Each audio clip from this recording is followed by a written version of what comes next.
Magandang gabi po sa lahat, no, Luzon, Visayas, Mindanao, saan man ka nasulok ng mundo. Luma po ito ay maintindihan ang salita ng Diyos. Ito po ay una, Bible po kong gamit. Ito po ay King James po. King James Bible. King James Version po ito. Ito po ay Bible na napakalalim pa translate, no. Sa pag-uunawa lang po tayo makaintindi. Hindi kayo marunong maunawa,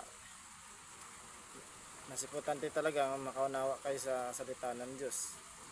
Di ba? Yan po yung pakaganda po, no? So, unahin ko na po.